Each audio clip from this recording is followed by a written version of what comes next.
Okay, good morning. Welcome to my favorite day. I was going to wear my nastiest Manifestor t-shirt, but I decided to sort of keep that at bay.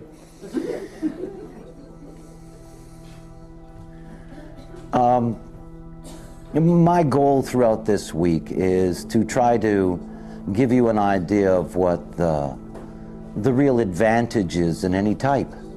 I mean, most of the things that we deal with when we deal with type is that we deal with their dilemma. You know, manifestors are angry people.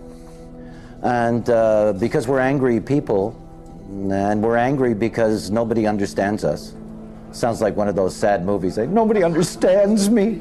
I'm a manifestor. But they don't. They are very uncomfortable around us. You know, there's nothing funnier to watch than people trying to stand around a manifestor. I mean, it's really cute, right? You know, and you can't get in. They can't get in. They do everything. In generators particularly, you know, they put their big enveloping aura around you, and they're trying to sort of pull you in as a manifestor, and you're just going, go away, you know? And you're not even wanting to do that because, of course, all of us are human beings who've gone through this whole conditioning process, and the worst thing you want to do to somebody is actually say what your aura is telling them, which is to go to hell, go away, leave me alone, stay out of my face. And you don't want to say that to them. You actually want them to be there because you think that's what you're supposed to be doing, so you say to them, you know, why don't you? And your aura is going, go away, go away, go away. Not easy to be a manifestor. Not easy to be a manifestor parent. I know that movie. Not easy. It's not easy to get into one of these auras. You cannot. You cannot. See, manifestors had their glory a long time ago. That's the thing to grasp. See, I've got to live on memories, you know? I got to live on the wonder of manifestors building these fantastic civilizations. Huh? You know, the whole history of the seven-centered being is nothing but generators being slaves to brilliant manifestors driving ahead. I loved it when generators were my slaves. It was fantastic. I'd say to them, you can't do what I do. And they say, yes, I can, yes, I can. And I would watch them try. And I didn't have to do it. I mean, they're great, eh? They're good at working, and you know, nothing like having a busy, easily manipulated generator around, if you're a manifestor. And if it was 300 years ago, or more. Generators don't pay much attention to us anymore. You know? It's sort of like, we've got a problem. They're right. We don't belong here. Not an easy thing to either say or think about. I mean, manifestors truly have had their day. If you look at strategy and authority, and you understand that every strategy is derived from a true mechanic within the vehicle, if you look at the strategy of a generator or the strategy of a projector or the strategy of a reflector, it is all legitimately rooted in mechanics, not the manifestor. Don't tell anybody, but it's made up. It's true. It's true. You see, look, if manifestors don't pretend that they have a strategy, they're going to have a really hard time in this life. Really hard time. They're going to be very alone. Remember, when I say alone, I mean alone. I don't mean lonely. I don't mean that there aren't people around. Very alone, very lost within themselves, and very angry with the world around them. See, a manifestor is unlike any other type.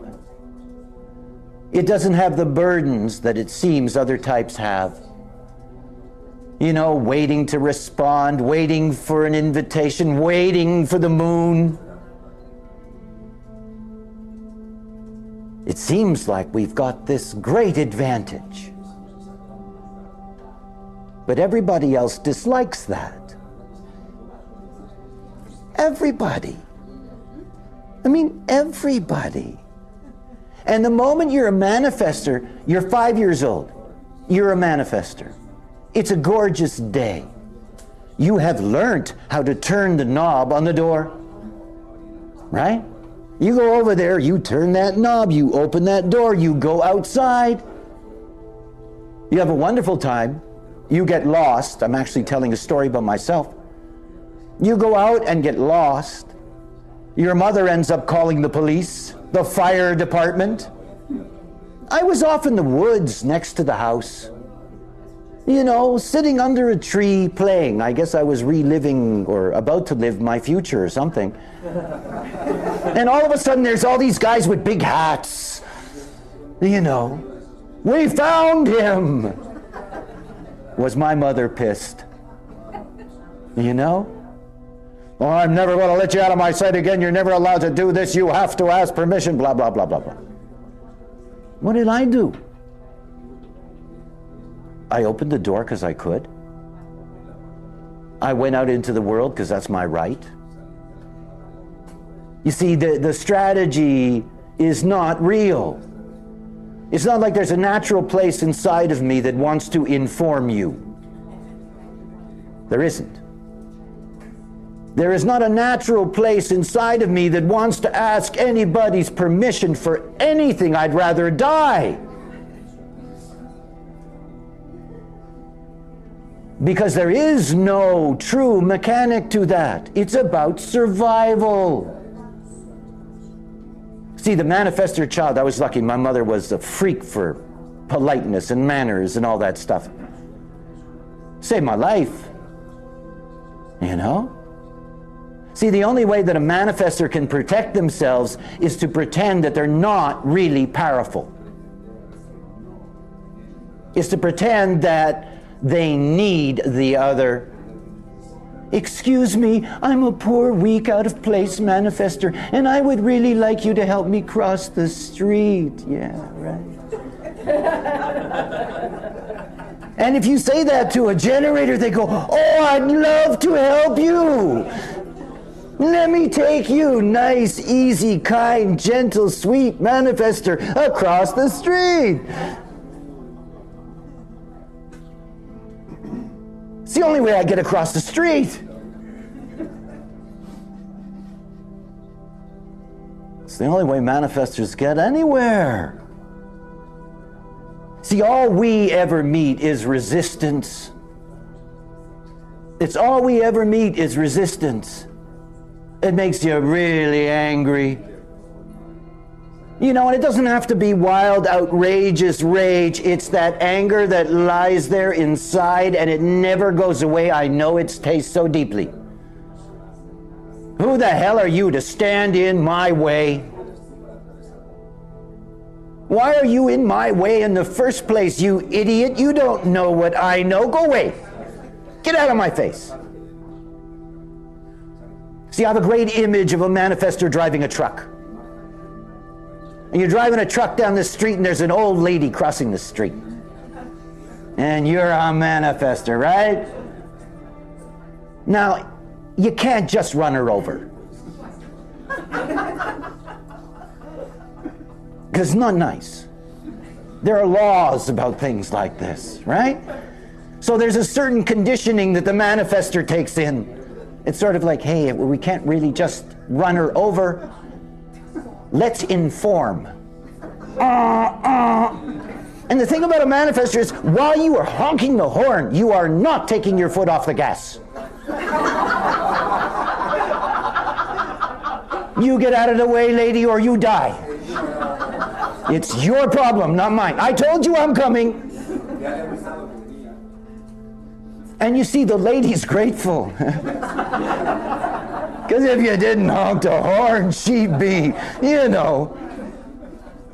highway food. See, that's why they don't like us. Because manifestors drive around and they don't honk. And you see, this doesn't fit into everybody's idea about the way human beings are supposed to be. I'll never forget my first public lecture in Taos, New Mexico. It was in some kind of city hall thing. It was a weird thing. Lots of people. Real spiritual, new age angel people, you know?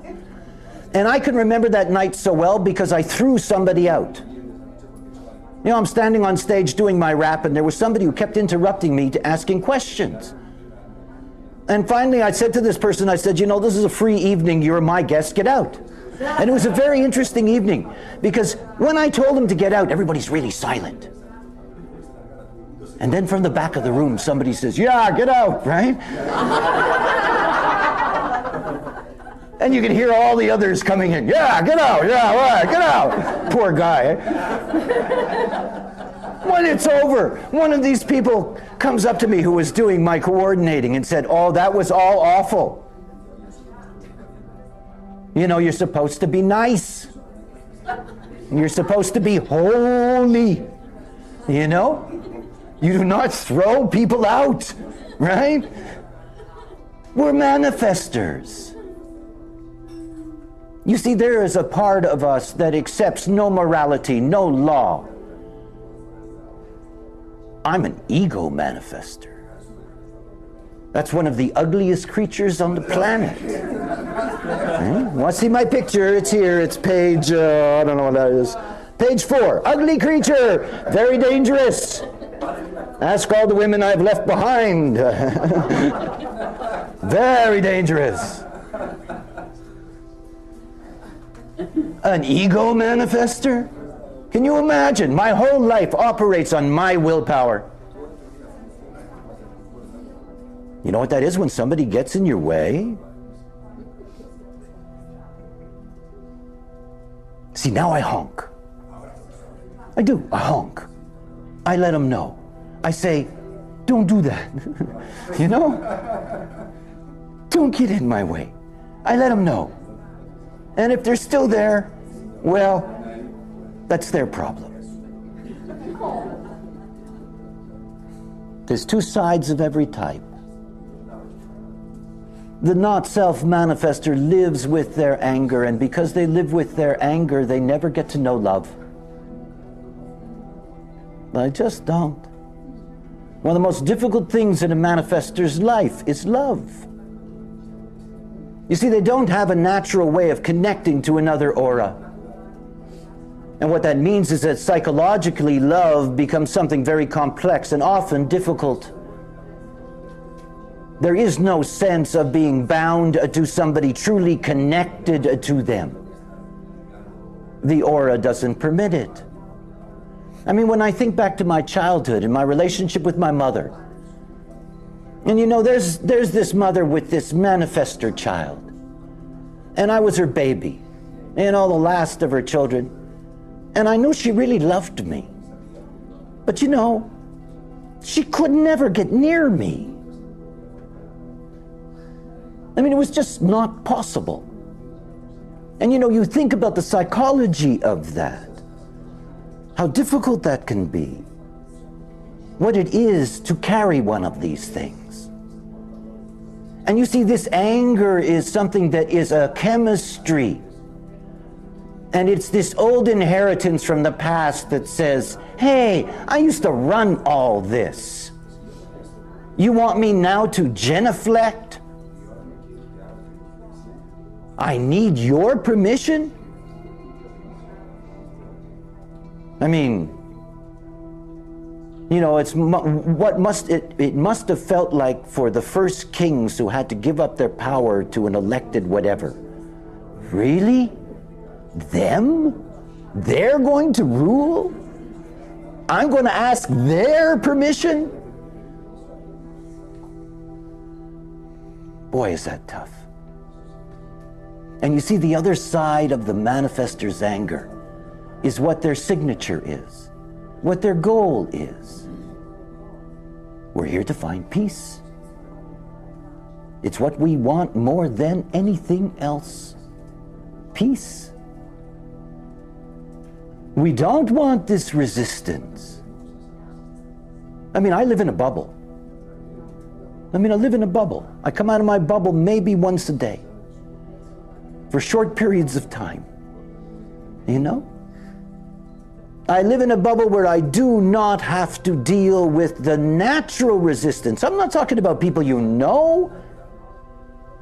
I'm talking about what it feels like for me to walk into a crowded cafe. What it feels like with this aura. See, there is nothing that welcomes you when you're a manifester. Nothing. Nothing. See, don't put it out. See, when you're a manifester, people don't know whether you care about them or not. They don't know whether you love them. They don't know whether you like them. They don't know whether you respect them. They don't know any of that because they don't naturally feel it. See, generators, you know the expression, your heart is on your sleeve, you know, this kind of stuff. When a generator steps into my aura, they give me everything, including breakfast. You know, the whole thing. It's all in their aura. You know, and it's like, okay, you know, you're with me now. You know, I mean, they put themselves there. Projector? You know, they hone in on you. I can feel them from anywhere. You know, they're like Marine snipers, you know. Let me get that manifester. I'm honing in with their aura. It's like, oh my God, please let go for a moment, okay? Just a moment, back off. You know, and then you're a manifester and you walk into one of these environments and you've got these generator auras all around. And of course what happens is that they don't get to you. They just kind of do this around you. I mean, I feel it. I got 3 open motors. It is insane. You know, and then the pain you get in your back is the projector who's trying to get your attention. And all of it is just bouncing off. And then they walk away and say, you know, he's not very friendly.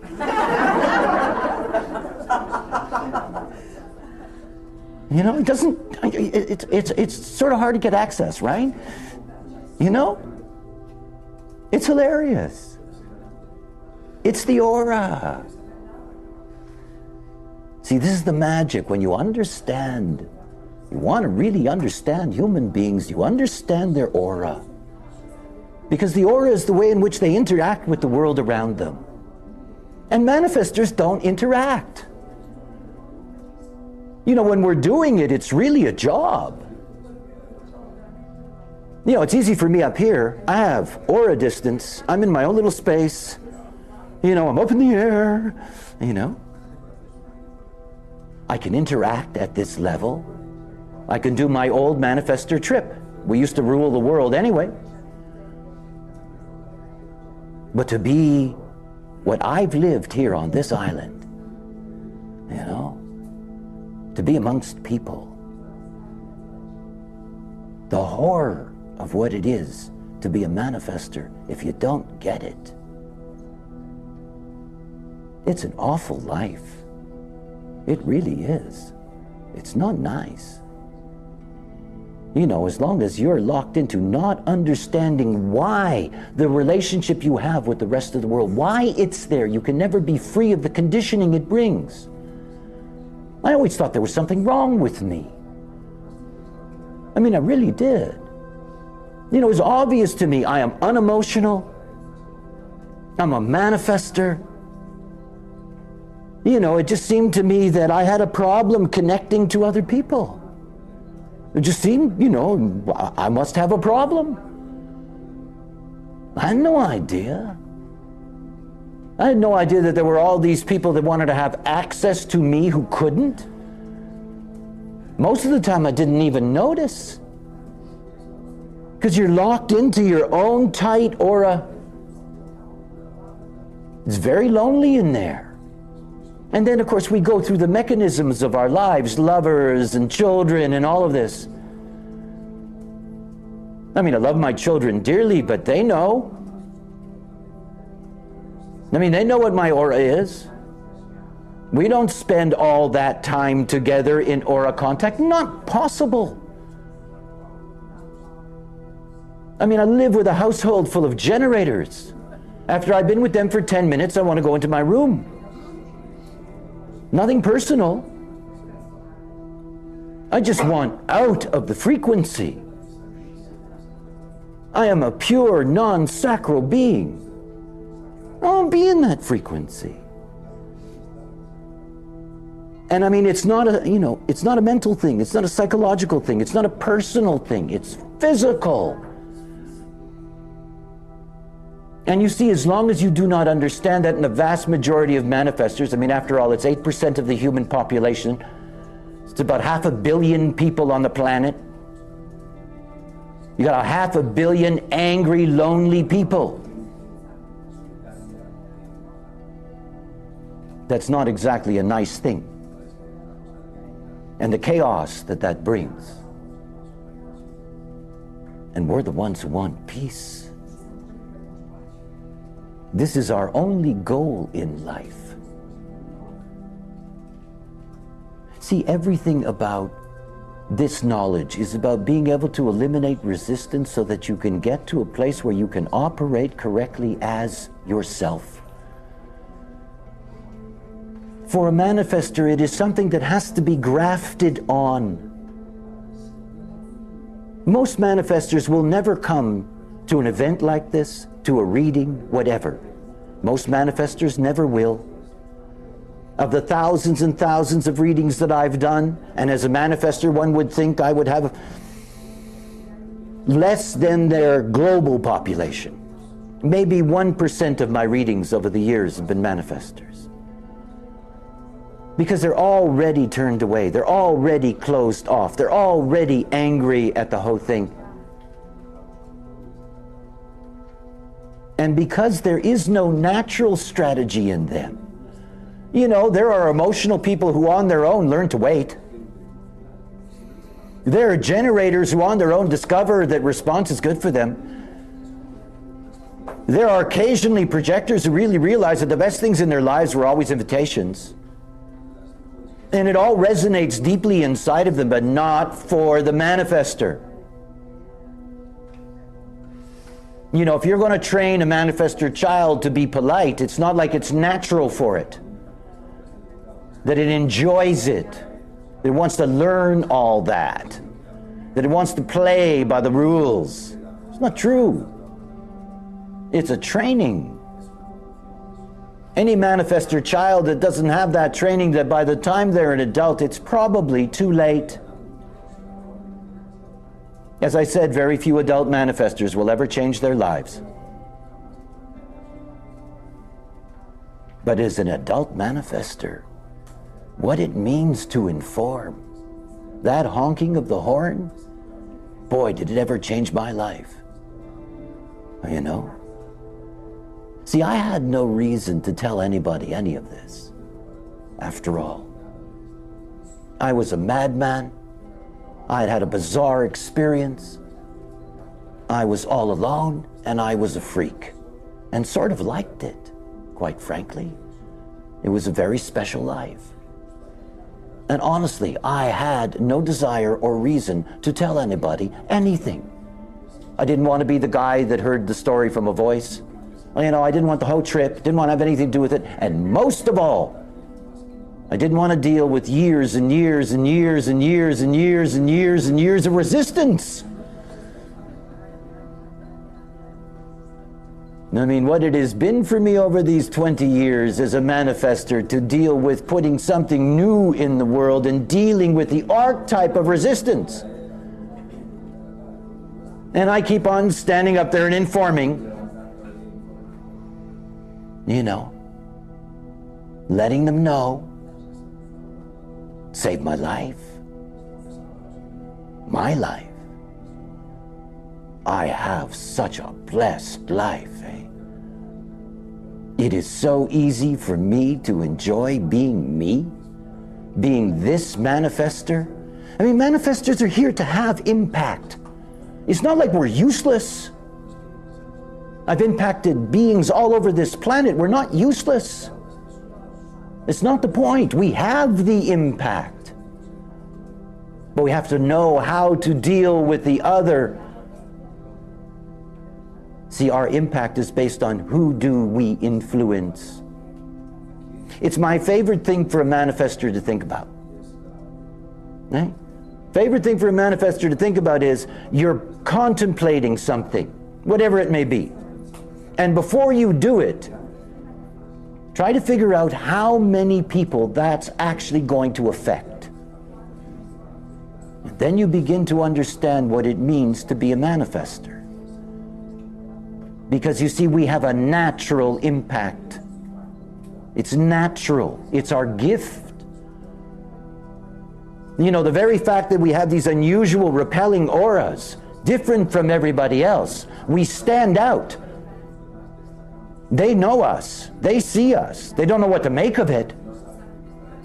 And we do, in fact, have impact. The reason the manifestors don't come to things like this, don't come to readings, is that we have no interest in ourselves. After over 20 years in this business, I'm still learning about me because it's not the most interesting thing to me. I'm a manifestor. I'm not a bloody generator. I mean, generators, you know, sit in the temple of, you know thyself, which is wonderful, but it's not me. I'm not here to know thyself. I couldn't care less. Impact? Yeah, that's interesting. That's what a manifestor is interested in. Can I have impact? What kind of impact?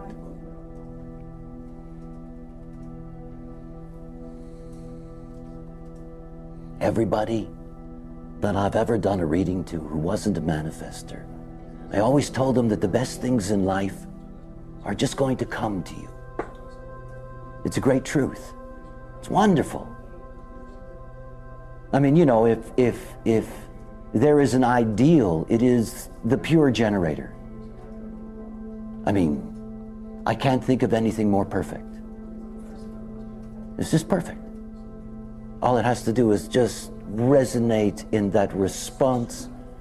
And it is the classic example that the gods give and deliver, and life is sweet. But you see, manifestors, we're not like that. We're not the lilies of the field. We're not. We're warriors. I mean, that's what we are. The fact that we are now in retirement, forced retirement, doesn't mean that that still isn't what we are. I like to see myself metaphorically as some gorgeous black stallion in a field that nobody rides anymore. The great stud put out to pasture. That's the manifestor. But you can still put on a bit of a show, eh? You can still have your impact. You can still have a good life. I mean, I don't care that this world belongs to generators and projectors. By the way, folks, you can have it. It's all okay with me. If you want to take charge, yeah, please, go ahead. Us manifestors, we're in retirement. We don't want to run the world anymore. We don't. We just want the world to stop bothering us. We would like to be left alone in our pastures to enjoy our lives. So what we do is we pretend that we're just like them. See, that's what I do. I'm really good at pretending I'm a pretend generator. At dinner time with my generator family, I go,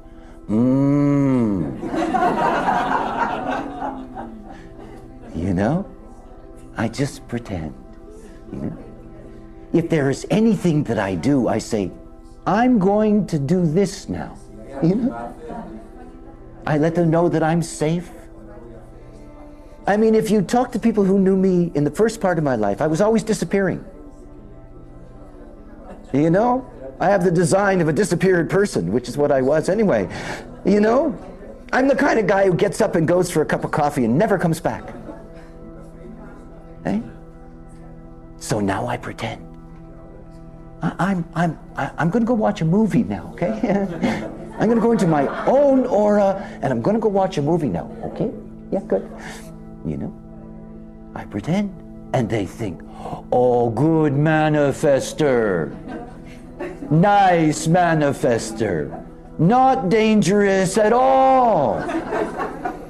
We can trust this manifestor. Look how sweet that is.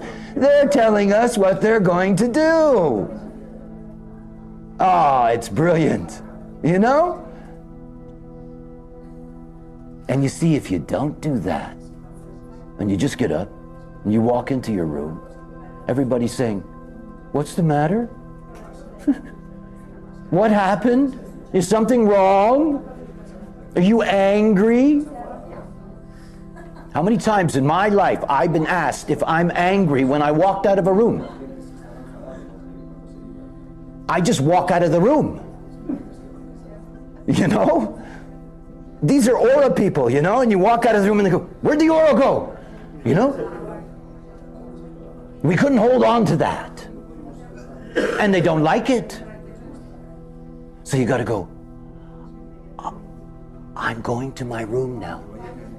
Okay? And everything's fine. You know? He's in his room now. We know where he is. Everything's okay. Don't worry. What it is to be a manifestor. We're the ones who always have to do things. I mean, we're the ones who have to do them. I mean, if you like slapstick comedy, this is the manifestor. Always getting a pie in the face. You know, we're the ones who have to do it first. This is what we do. Everybody's sitting around saying, I'm waiting for my response. Okay. And the other one says, no, I'm waiting for an invitation. Okay. And the other one says, look, I'm waiting for the moon. Okay. But the boat is filling up with water. And I don't want to empty it out by myself. We have to do it. And then they get annoyed with us. How come he gets to do that? And then they go against you. Okay, you want to go your way? We're going to put up as much resistance as we can. While you're bailing out, we'll bring in more water. That'll teach you. See, I've spent years pumping up everybody else. You know, generators and projectors and, you know, you're all terrific and you're all wonderful and give me a break, you know? I mean, this is a manifestor day, right? I don't care if you're, by the way, if you're not a manifestor, sorry. Too bad. Don't get to see what this one's like. You know, next life. See, all we want is peace. Think about it. We are the only beings on this planet who actually want peace. I mean, generators just want to be satisfied. You know? They can be satisfied in war. They can be satisfied in hell. They can be satisfied anywhere. They're the most incredible creatures. You know, as long as they're operating correctly, they can be satisfied at the bottom of a pit. Projectors, they want their success. They can be successful at killing, loving, whatever, as long as they get their success. And I am not a moralist. I don't care if they're correct and they go this way or that way, wherever it is, let them have their success. Good for you. Reflectors want their surprise. Let's hope that we continue to have some surprises. But only manifestors want peace. It's us. We who created warfare. We now want peace. I made a mistake. You know? When we were in charge, war was fun. Now that we're not in charge, war is not fun. We got this collective generator projector wars where they kill everybody. It's no fun anymore. I used to like to kill the other guy. Not his children and his village. We manifestors never did that. Sort of. But now we want peace.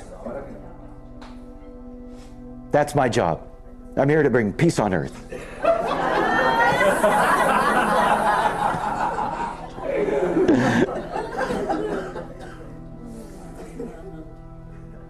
The gods do love a good joke. But it's true. And of course, it's not about bringing peace to the other, it's about our lives.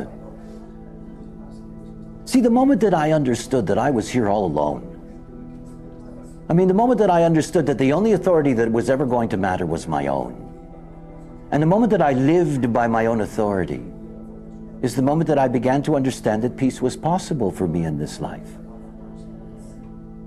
I have an open emotional system. I have an open root system. You can see my design there. Right? I have these 3 open motors. I had a very powerful not-self. Avoiding confrontation and truth, never knowing when enough was enough, always being under pressure, thinking about all kinds of shit that did not matter, and meeting absolutely nothing but resistance in my life. Nothing. And it was infuriating because I was smarter than anybody else and my life was a mess. And I looked at them and I thought, what's going on here? And I had no peace. Just anger.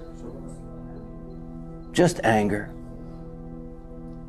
And being unemotional, the anger would turn into a kind of ugly rage. I can remember those moments. Unbelievable. To be so out of control. And it wasn't me and I didn't know.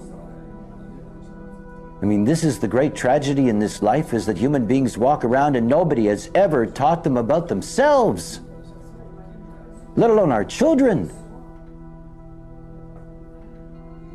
Human beings don't even know how to operate in their own vehicle. All the stuff that we were taught by our parents and our teachers, most of it was just lies. Most of it had nothing to do with what we were or are. I have great empathy for every generator because they're raised to be manifestors and they're born with frustration. Their whole life it's frustration. How painful that is. See, it's about oneself. The peace for a manifestor doesn't come from playing the game with the other. That just reduces the resistance. It makes it easier for us to be social. The key is our authority. We're all cursed by mind. The smarter you are, the deeper the curse. This is what mind does. It is not here to decide for us. It is not here to rule our lives. It is not here to control our movement in this life. You see, the real change for me wasn't when I began to play the manifestor game of informing. That has simply given me my power in terms of my relationship to my environment. What changed for me was that I started to live existentially. That's my design. I'm a splenic manifestor. I only know what I know in the moment. And I can only trust what I know in the moment. Nothing else. It took me a long time to back away from the power of this mind and thinking, well, if it's so smart, it must know how to run my life. And then I look back and realize even the thought of that is ridiculous. My mind did a horrendous job in my life, for me. Horrendous. And then came this magical thing, this breaking away from mind running your life. You know, the moment that I had the freedom to just sit in this experience of now and begin to understand how profound that was for me. That I didn't have to think about what to do, what to say yes or no to. I didn't have to work out elaborate strategies for this and that. I didn't have to torment myself. For the first time in my life, I began to look out of these eyes and see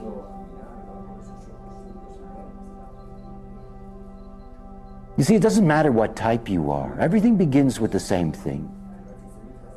It begins with understanding that if you do not make decisions as yourself, you're not going to get your life. And if you're a manifester, it means you're going to feel this emptiness. See, the peace is the reward. It is the silence in your spirit, this peace. It's about not having to feel like you must demonstrate. It's about learning to see that others do see you. They do. And it's about understanding that the moment that you're correct within yourself, you know how to meet that other. We are, as manifestors, here to impact the other, and we're here to impact them with our outer authority. This is the whole thing to understand about the nature of mind. It's not like mind is waste. It's wonderful, it's beautiful. My mind's good for you. Your mind may be good for me. That's what it's about. The dilemma is that most minds are homogenized. They're filled with the same cliches. Everything that we see about human beings in the way out of their openness, that they become something that they are not. And it controls the way they think and the way they see. A blind manifester is a suffering manifester. And the difficult thing is that as manifestors, we suffer in silence. We don't cry on other people's shoulders. We don't do that. We don't even know how, really. We're in ourselves. You know, when a generator suffers, it can actually share its suffering. I mean, I know those moments of generators in their pain and discomfort where you can take in all of that from their aura. They don't have to be alone, ever. They are a binding force on the planet. But manifestors, it's all inside us. We have no way of getting that out.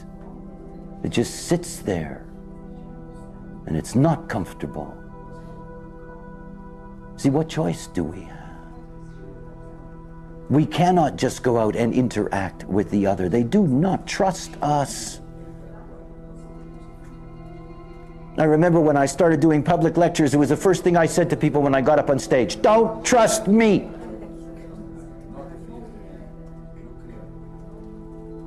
We're not here to be trusted. Can't trust a manifestor. If you say you trust a manifestor, you're a liar. Because inside your aura, your whole mechanism, no trust. It's just not there. And the moment you don't play the game with the other, that lack of trust comes right to the surface. See, I knew they were like that. I was just waiting for them to show it to me.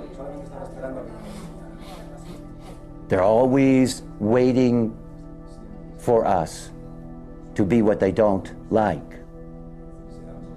It's my joke about the manifestor coming out of the womb, and the mother looks at the manifestor child and goes, uh-oh, you know? Uh-oh, we got one of these.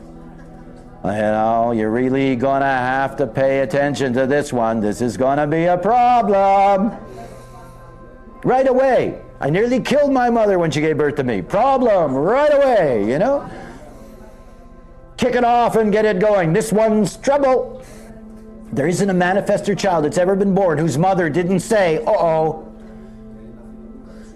And then they have a generator child, and they think they had God. Oh, you know? And the generator aura all fuzzy and warm. This is my baby, right? You know, and the manifestor child's sort of like, well, there's that one over there. We live our whole lives that way. We are always a disappointment. You know, this is one of the ironies and the dilemma of manifestor. There's this wonderful movie, but I won't get into that. But anyway, there's a line from a movie I really like because somebody was really impressed with something, and this guy said, Charlie Chaplin went to a Charlie Chaplin look-alike contest and came in third. He said, that's a story. If you get that joke, you're really good. You know, manifestors, eh? See, a generator child's so perfect because you can demand that they act like a manifestor. Isn't that insane? See, these parents get a generator child and they say, oh, look, a little manifestor. I mean, really? That child is going to hear nothing but do this, do that, be that, go here, go there, do this, do that. And the little generator is learning how to manifest. Natural frustration from the start. Because the parents know that it's really not deep inside, not awareness. But you see, they start the conditioning process. The moment the manifestor comes, the parents say, look, we need chains, handcuffs, door locks. The manifestor child with an open G. You see them when they're 3 years old with a harness on, and they're wired up to the clothesline in the backyard so they can't disappear. Because you know damn well with an open G that if they go off somewhere, they're never coming back. And nothing will stop them. Manifestor children are the only babies that are ever on leashes. Well, it's true. People walk around with their manifestor babies on a leash. Don't want them to get away from us. Oh, yeah, I see. We got a lot of manifestors in this room. You know the movie. And this is what people want to do with us. I mean, adult people. Lovers, friends, can I put a leash on you? Nice collar, okay? And, I'll give you a fairly long chain. How much chain do you actually need? Okay? And everything will be okay then, all right? Right. And then I can trust you because I can yank on your chain. And everybody who has a manifestor in their life wants to put a leash on them. What to say? And it's not like that's conscious. People aren't that smart. It's just there in the aura. It's just there in the mechanism. It's a very basic, visceral response to the aura of a manifestor. And you see, I don't like wearing a collar. Don't like it at all. So I have learned to play the manifestor game. And you see, it's a delight. And this is the whole thing that a manifestor has to understand. Obviously, you can only play the game if you are operating correctly, because otherwise you don't have the awareness it takes. But this whole business about letting the other person know, it's not because they have a right to know. Fuck them. They don't. I don't inform because somebody has a right to know. I inform so they'll get off my back. That's all. It's just politics. I give you what you need, you get off my back.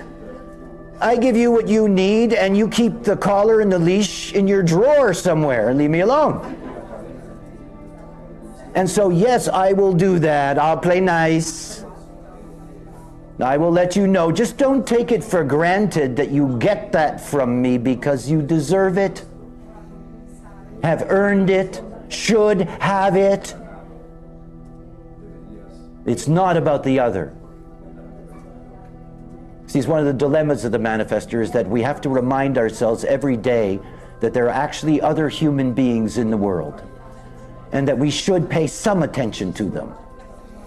Particularly the ones that have a blood connection to us. You know? I mean, it just reminds us. You know, you get up in the morning and it's like, oh, shit, there are people in this world, right?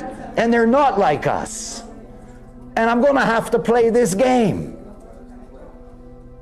But then if you don't play, no peace. Oh, and the peace is sweet. It's really sweet. But you have to play the game.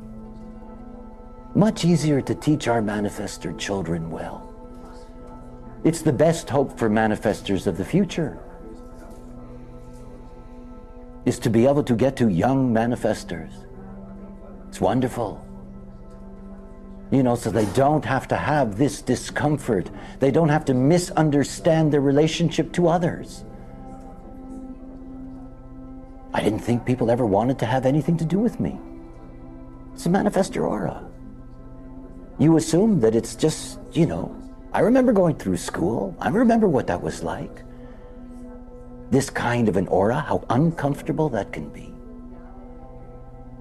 And you see, you don't know until you live your truth, and then you suddenly realize that, yes, it's not that people are not interested in you. They are. They just don't know how to deal with you. So you got to make it easier for them. You know, the manifestor has to bend its head to the majority so that we can live in peace. Okay, let's have a break. Let's get a little closer to how we get there. Because how we get there as a manifestor is, it's quite an ordeal. The ordeal begins with the fact that we're not interested in ourselves. This is the first problem. It's the first thing that a manifestor has to deal with, is that, you know, I never found it interesting. I remember when I first came to this island, and I had all these sannyasin friends of mine, and they really got off on talking about everything, anything, you know, to each other and about each other, and you know, all these kind of opening things up and discussing this and talking about their inner this and their inner that. I didn't have any innards. You know? All I knew about the world was it was in front of my eyes somewhere, you know? I mean, it wasn't, I never looked in here. I wasn't the kind of person that when a relationship went bad, I would look inside and say, what happened? You know? What did I do? What didn't I know? What didn't I see? I mean, that's not being a manifestor. So our first problem is that we don't want to know. And the reason we don't want to know is that we don't want anybody else to tell us. You know? The hardest thing in the world to do is to tell a manifestor anything. Anything. I mean, it's impossible. So the manifestor does not naturally have a place inside of them that gives room to somebody walking up to them and saying, hey, you got a problem and I can help you. And the manifestor says, fuck off. Because that's not natural. We don't want anybody to fix us, to repair us, to correct us, to control us. Somebody telling you how they're going to make your life better is just another leash to a manifestor. Another control mechanism. Another way for somebody else to lay their trip on the poor manifestor. And so the manifestor can't stand it. You know, it's my joke about the manifestor with a heart attack in the middle of the street. On the ground, holding their chest. One of those sweet big aura generators comes rushing over and says, can I help you? And the manifestor says, fuck! Let me die here alone. I don't need you. You're not going to help me. It's too late.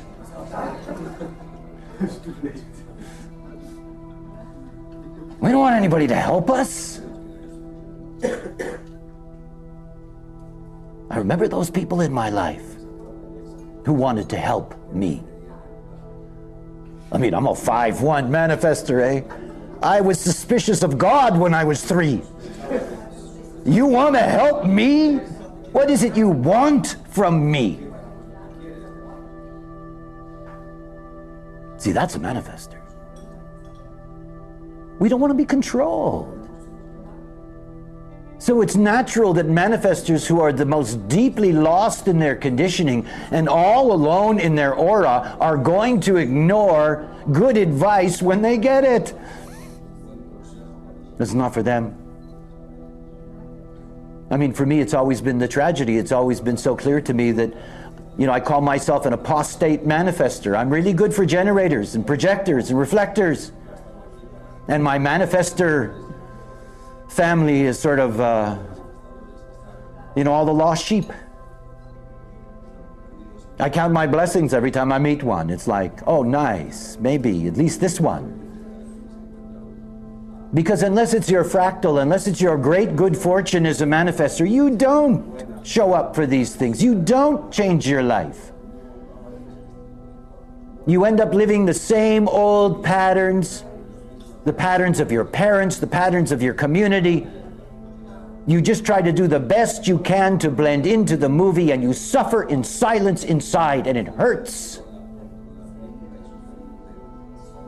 And yet it's not natural to say, help me. It isn't. This is the very thing, the only thing that gets in the way of the manifestor and their fulfillment as a being, is that they have a glimpse. You don't have to know a lot about yourself if you're a manifestor. You don't. This is not about being a generator that needs to understand themselves. It's not about a projector that has to master understanding others. That's their trip. As a manifestor, you need to know the basic minimum. And that means, where is your authority? The strategy we know is fake. The strategy is just fake. The strategy is just politics. But the authority is mechanical. The authority is real. Take a look at my design. Whatever that is. Page 4. There's no strategy written in this design. None.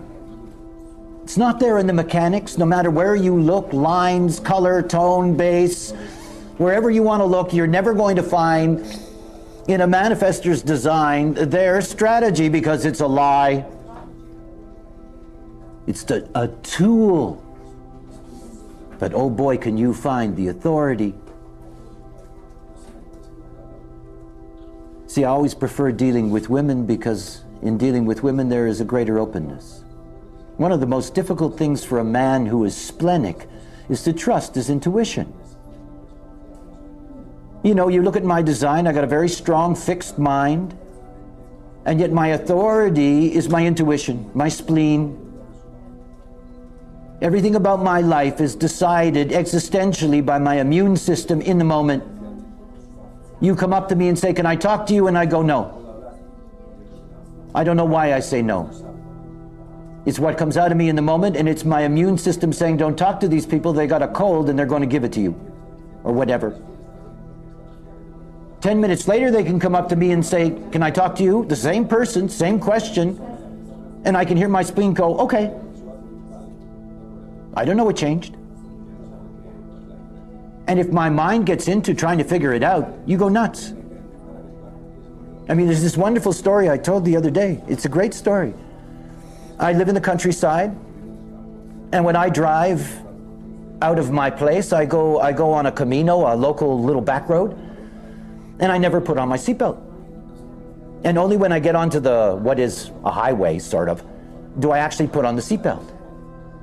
And this is a ritual for me. Usually it's because I got to take the garbage out, So anyway, so I get into my car, and the moment I get into my car, I watch myself put on my seatbelt. No, that's not what I do. Now my mind is watching this and going, what are you doing? Why are you breaking the pattern? Mind, eh? What is this all about? As if the mind would want me to take the seatbelt off because the timing was wrong, right? Why are you putting this on now? This is not right. And I know now, because I've lived this way a long time, I know that for whatever reason I got that belt on, it's on. So I drive down my little Camino, and I get onto the main road. And I pull up in the road to make a left into the place where I get my newspaper. And as I'm standing there, some old guy in his van, not seeing, drives right into me. Ah, whack! And as I'm moving forward, and I feel the seatbelt across my chest, holding me from smashing my face into the windshield, I'm going, nice spleen, baby. And you know the truth of splenic people. They're the ones who always said, I knew it was going to happen. But they only say that when they're in the hospital. I mean, they don't say that beforehand, protect themselves, go through it, survive, and then say, see, I knew and I did it. No, the mind gets in the way.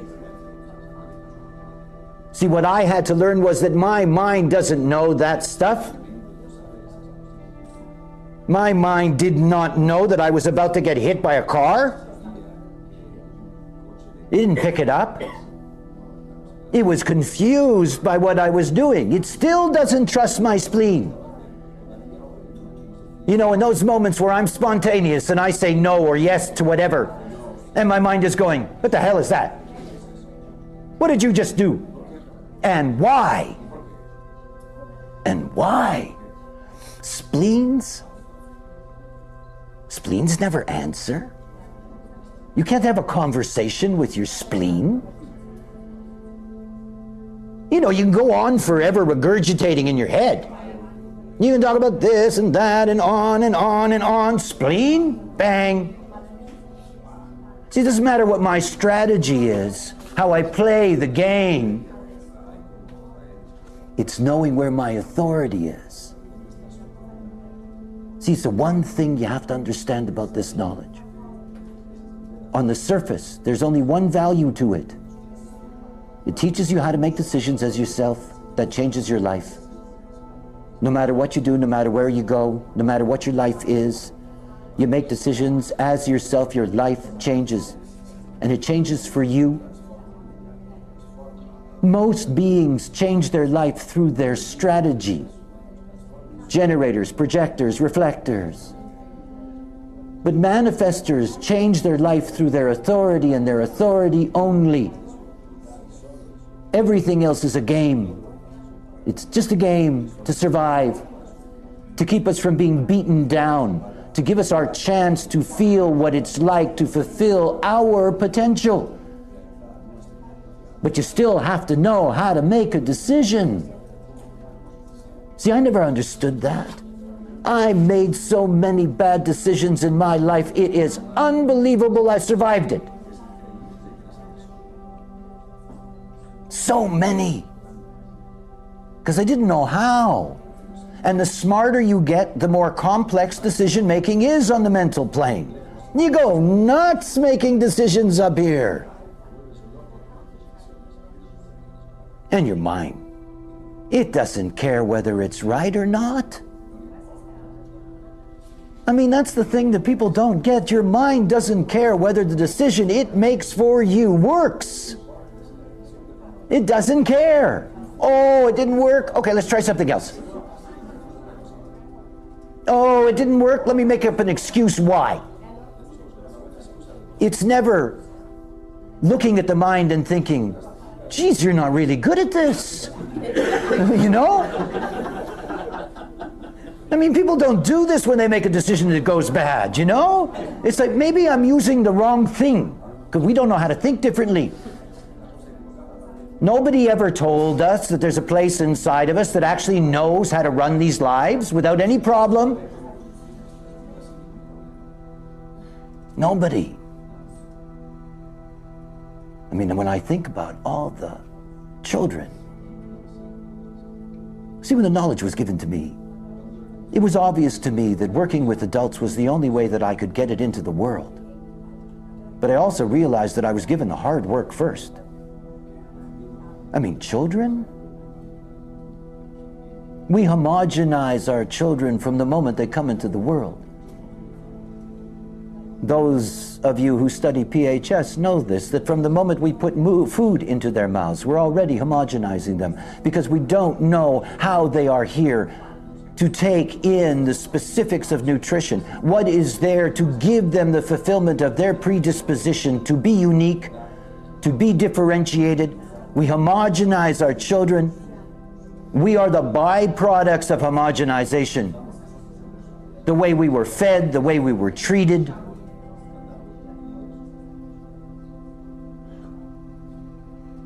See, to make a decision as yourself is to free yourself from all those false authorities. As a manifestor, this is the only thing that saves me in this life, is that I have a place inside of me that is not something that needs to bow down to anything, anyone. No God, no concept, no being. This is what saves me as a person, is that I know how to operate on this plane. And that's what this life is about. Human beings are not comfortable with the way things work. 2 billion that are hungry.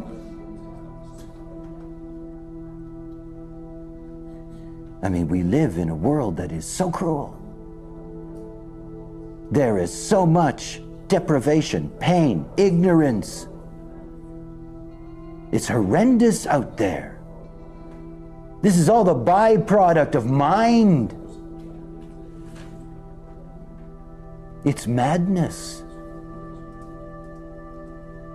You know, and the opportunity to be able to step out of that madness, what we call the normal world, where manifestors just run around alone and angry. Nice world.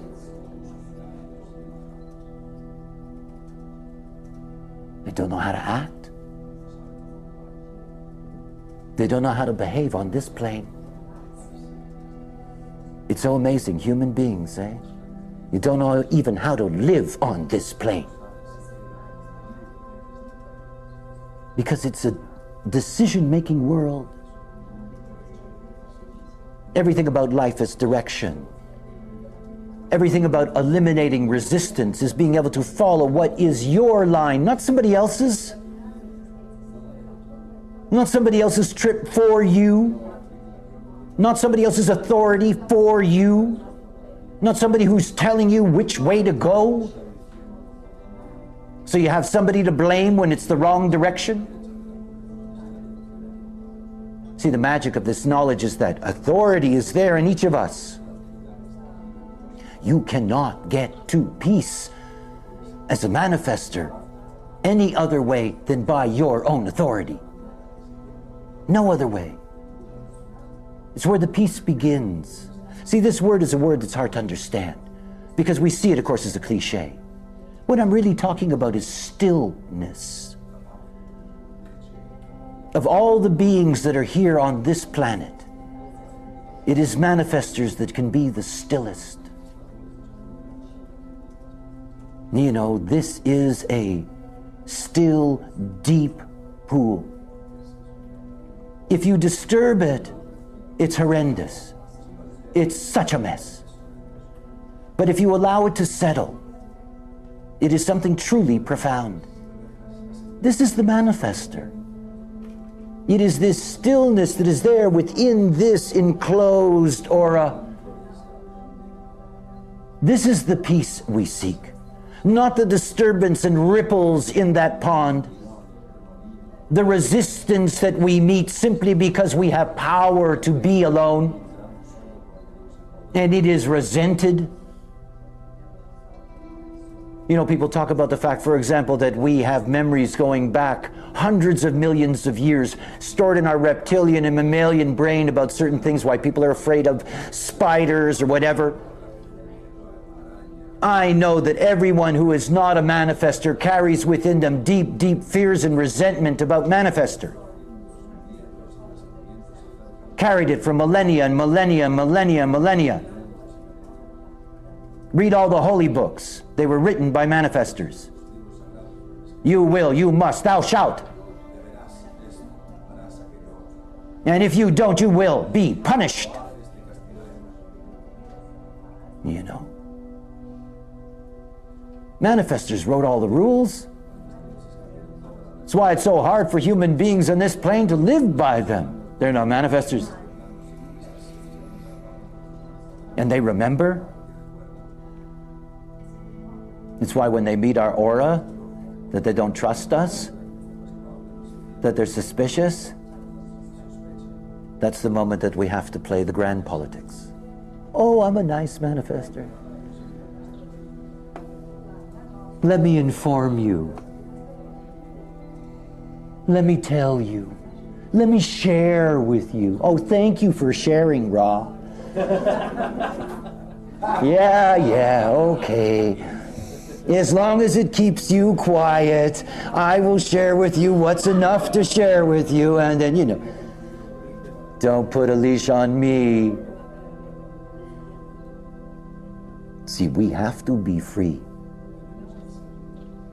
You know, the horse in the pasture in all its glory. We are here to be free. We're here to live out the beauty of what it is to be us. There's nothing like us. There isn't. I have always thought of the other types as being alien. I have, really. I don't mean that in any kind of negative sense, but I mean, they're not like me. I mean, you know, some of my best friends are generators and projectors and reflectors, you know? No prejudice in that. Nonetheless, they're aliens. They're not like me. I know that. Because I watch their world. The way they connect to each other. The way it works for them. It's all really alien. All this cooperative stuff. You know? I mean, it's like looking at the generator world. 2/3 of the planet are generators. You know, they're all locked in these kind of huge auras together. You know? Vast generator cabal. Everybody doing things with each other and this and that. I don't understand that. See, I was always at the top of the pyramid. I never had any idea what was going on down there. I just told them what to do. I mean, being a manifestor is not being one of the crowd, you know? I mean, it isn't. And oh, nothing sadder than seeing manifestors trying to be social. I mean, it can be painful, you know? Because they're not good at it. And sooner or later, everybody's going to notice. And then the real trouble begins, you know? I mean, if you added up all the people on the planet who have things said about them behind their back, manifestors are number one. We're right at the top of the list. You know? They will tell stories about us after we die. For generations.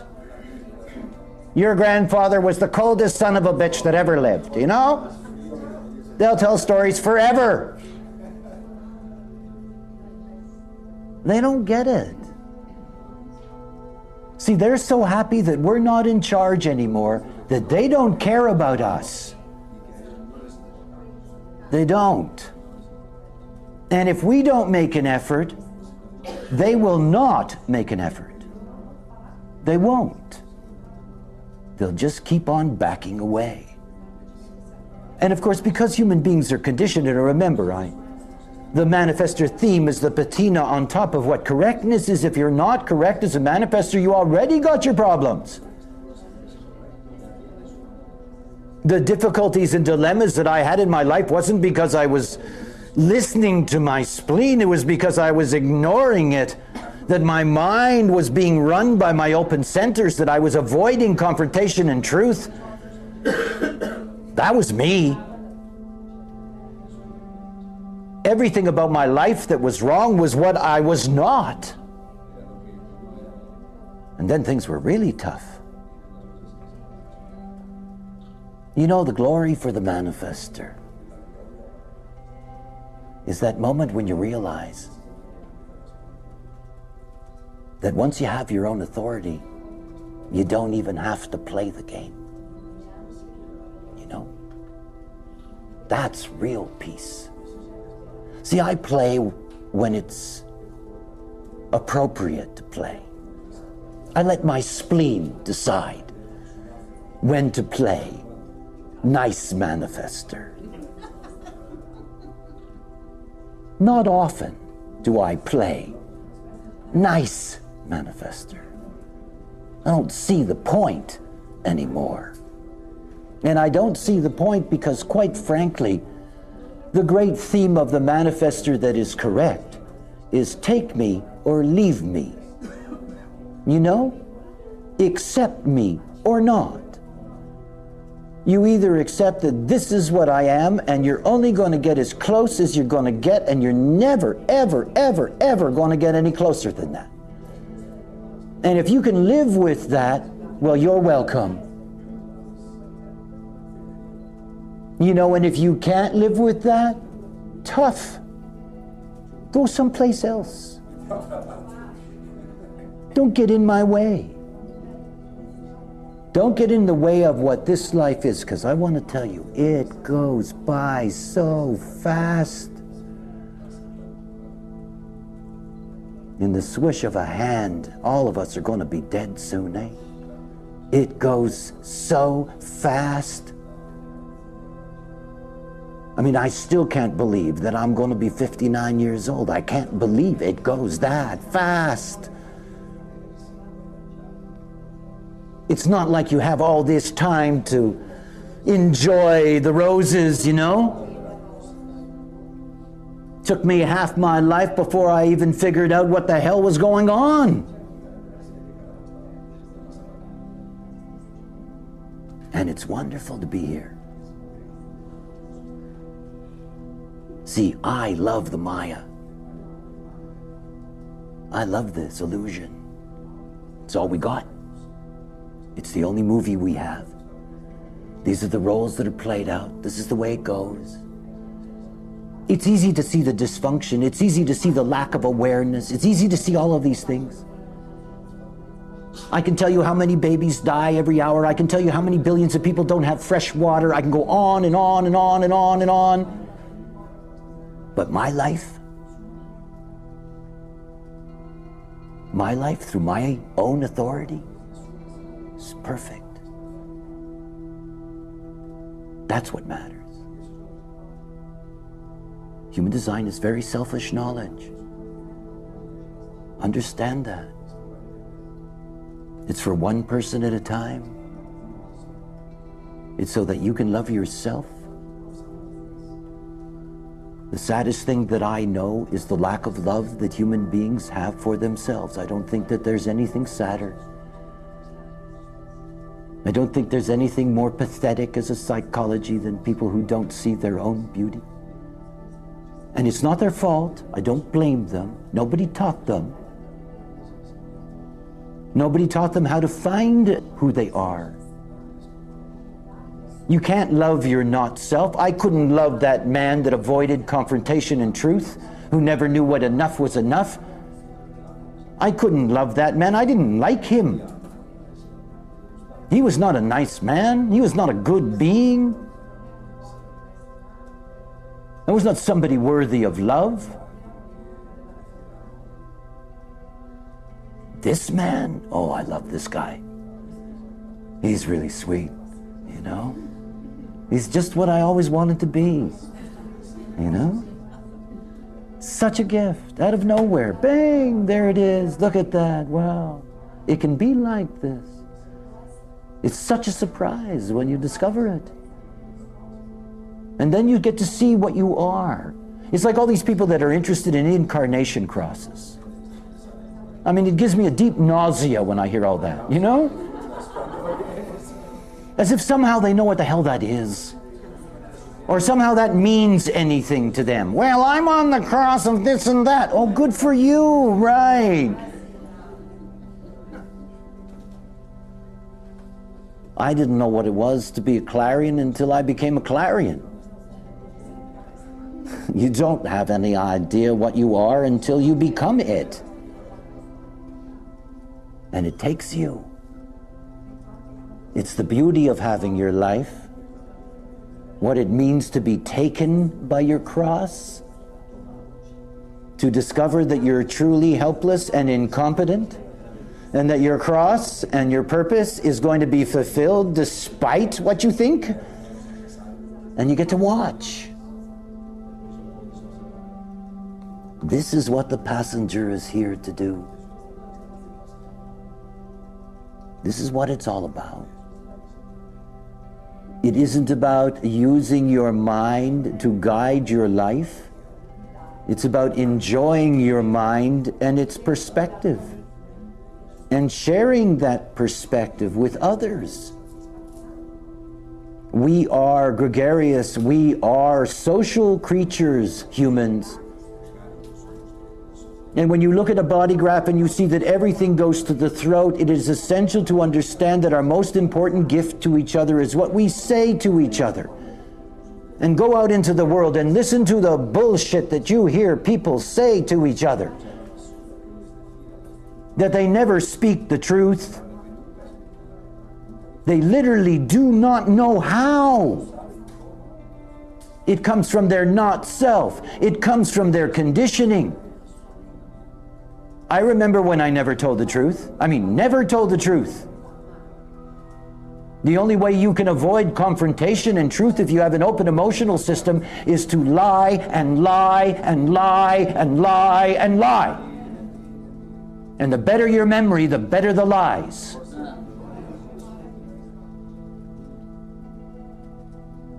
I never had a real relationship with another human being. It was never me. It was the conditioning. Controlling my mind, making my decisions. What a mess. And not just my mess. As a manifestor, we have impact. I messed up other people's lives. Really? And you see, it's all so simple. It's always so simple. You come back to strategy, you come back to authority. You come back to the only thing that can actually give you a chance to see that being who is you. Not that conditioned being, because that's what we live with, that's what the world is, not self, homogenized, blind, always making decisions based on what? Based on somebody else's established rule, based on their fear to go against it, based on their conditioning. It's such a boring world when you see it from that perspective, how limited it is, how little diversity in fact there actually is, how densely homogenized the mind is. People don't know how to live. It's the one thing I know about life here, is that most of them are just waiting to die. And most of them are relieved when it comes to an end. Because they didn't know what it was for in the first place, and they didn't like it while they were here. The vast majority of humans have a really, really difficult time on this plane. I'm an elitist. Human design is elitist knowledge. You have to have money, you have to have luck, you have to have all kinds of things to be in this knowledge. It is not for everyone. It will never be for everyone. It is for a certain percentage of humanity that is ready to stop playing the normal game. Trying to live out a life in which they are not who they are. Where they're afraid of the government, the police, the doctors, the lawyers, the teachers, the wives, the husbands, that everybody else's authority is more important than them, that they bow down and bow their heads all the time. takes courage to stand on your own. See, I see us as being aspects of the divine. As I operate correctly in my life, I live out my divinity. And I don't mean that in any new agey sense. I really don't. It is a mechanical truth. We are all filtering the consciousness field. We all live in the neutrino ocean. Each and every one of us has a unique expression of that is our potential. Not all this homogenized stuff where, on Friday 1 billion people get down on their knees and point towards Mecca. Or the millions of people that are going to die of cancer. It's all homogenized. The moment that you do not live your uniqueness, you are open to the same diseases and problems of the homogenized world. And it's much more powerful than anything you can imagine. In the first 10 years I taught human design, I never told anybody about the not self because I was afraid that it would discourage them. No, really. Because the not self is so powerful. This who you are not. Remember, it's genetic. When you look at the whiteness in your chart, understand that those are receptors in you, genetic receptors in you saying, I must have that other. That's what I'm missing, that's what I need, that's who I must be. It is so powerful. And from the moment you're born, because you're homogenized, because your parents don't feed you correctly, that you have neural shutdown when you're 3 years old, that you never get a chance to develop what is your unique cognitive potential, ever. And then on top of that, you're conditioned away from your type. You're not respected. I mean, what we do to those supposedly that we love, what a joke. How cruel that is. I was never treated with respect when I was growing up, and my parents loved me. It wasn't that they did not love me. They just didn't know any better. I watched them destroy my brother. I mean, I just watched. I mean, at least I was a manifester, an ego manifester. I could stand up to the devil. It's so easy to destroy somebody. It's so easy to lead them astray. It's so easy to put them in that world out there where all that mundane, banal nonsense and lies rule. This is not common knowledge. You're not going to give this to the masses.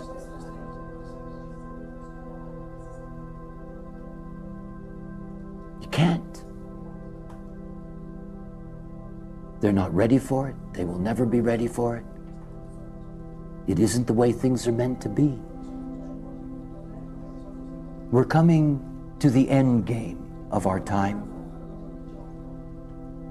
And you see, in that end game opens up a window of possibility. We're living in a great time. We really are. We're living in a time where a human being can truly understand how to operate as themselves. It's not a big deal. I mean, when you think about the whole history of humanity, that nobody has ever been told just the way they operate. How much easier that makes your life. What a difference that is. And you see, when I first got the knowledge, I thought, wow, I'm going to turn on everybody. It's going to be so easy because it's so simple. It's so simple. This mind, eh? It won't let simple be. Smart people never like simple. I found that out in a hurry. I kept on telling smart people it was simple and they kept on asking for the complexity. It's so simple. And all it takes is the discovery of its truth. This is what experimentation is. You cannot believe or trust anybody that tells you that. You can only find out for yourself. And the moment that you enter into that process, you discover it in a hurry. What kind of a difference that makes. And that's all it takes. And I look out, it's over 20 years now, I watch the movie. It's an amazing thing for me, to see how difficult it is to get human beings to recognize a simple truth, one that they can empirically test themselves, that is so easy to test. And then you understand what it means when I say that this is not universal knowledge. It isn't. I am here to teach anyone who will listen how to be abnormal. That's my work. How to be abnormal and love yourself for it. How to find the beauty of your difference. Oh, how wonderful it is to meet people who are different, who truly can express something that is theirs, I've read everything. I'm not interested in all that stuff rehashed. I don't need somebody to reinterpret for me somebody else. I don't need to sit in discussions of philosophical concepts that have been thrashed around and emptily for ages. Give me somebody's unique perspective. And you see, each and every one of you, this is what you're here for. And you only have a unique perspective when it comes out of a unique life. When you're not normal. When you don't bow down to everyone's authority. When your life isn't ruled by what you think are responsibilities that lock you in, that deny you a chance to see things for what they are, and for you to be correct. In correctness, you don't abandon anything. You simply operate correctly. There's room for everything, but you have to be correct. It's still strategy and authority. And for manifestors, every time you meet one, many of you are professionals, every time you meet one, do what you can to save them.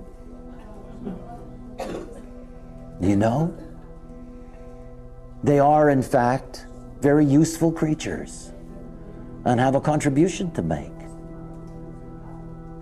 And it's very hard to get to them.